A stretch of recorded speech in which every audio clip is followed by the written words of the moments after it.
Salam dostlar, hər vaxtınız xeyir.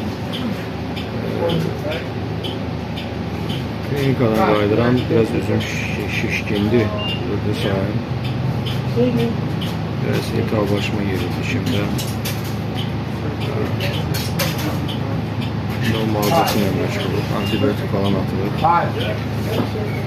Burada antibiyotik atandan sonra burada stomatologiyada belə anlayış var ki, neçə yerə getmişəm, mənə deyirlər ki, iltihablaşıb onu antibiyotik vasitəsilə dişi çəkəndən sonra o kökündən çıxartmaq lazımdır, olmayan dişimi. Dişimin də yerində keramik kolonka var, içi boşdur, diş yoxdur, amma onun iltihabını çəkiləndən sonra deyir, çəkmək lazımdır kökündən, amma bizdə bunu fərqli edirlər, burada fərqlidir. Burada bizi dişin, kökün təmizləyirlər, doldururlar, taxırlar da yerinə. Amma burada biraz fərqlidir. Demək ki, sənin dişin boş qalacaq. Bu keramik dişdəki qoyacaqsan herhalde. Görək nə olur. Burada ictimai nəqliyyatla gedirəm. İctimai nəqliyyatda biraz insanlar çox uzun səslə danışırlar burada. Yəni, bizim adət eləmədiyimiz tərzdə, yəni etik qaydalarda fərqli düşüncə var. İnsanlar bir-biriyle uca səslə danışır. Uca səslə heç bir kompleks yoxdur. Normal bir şeydir burada. Yəni, ictimai nəqliyyatda burada kimsə kimin uca səslə danışmağını görürsünüz. Normal şey, kompleksiz danışırlar.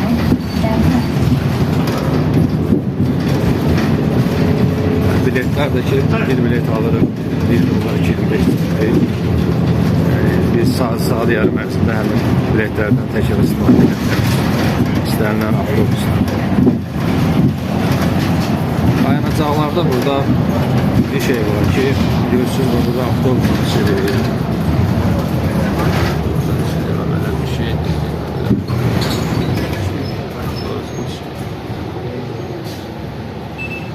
Dayanacaqlarda belə bir şey var. Bu sarı görürsünüz mü? Bu sarı. Belə bir şeydir. Sarı. Bunu dartanda stop işarəsi yanır. Bundan da əlavə burada da bir sarının burada da sarı və ip var. Dayanacaqda adam olmasa saxlamır. Amma bir şərtlə ki, kimsə düşmək istəsə bu ipi dartır. Onda avtobus saxlayır. Ama ipi dartmasan, az dayanacaqda adam olmasa avtobus saxlamır. Avtobusun qabağı insan yönümlü olduğu için fiziki qüsurlu insan olduğunda avtobusun qabağı orada aşağı inir, orada düymə basır, sürür. Bu aşağı inir, sonra basır, avtobusun qabağı qalxır yukarı. Çok rahat insan yönümlü dostlar. Belə dostlar, özünə yaxşı baxın, inşallah görüşürük.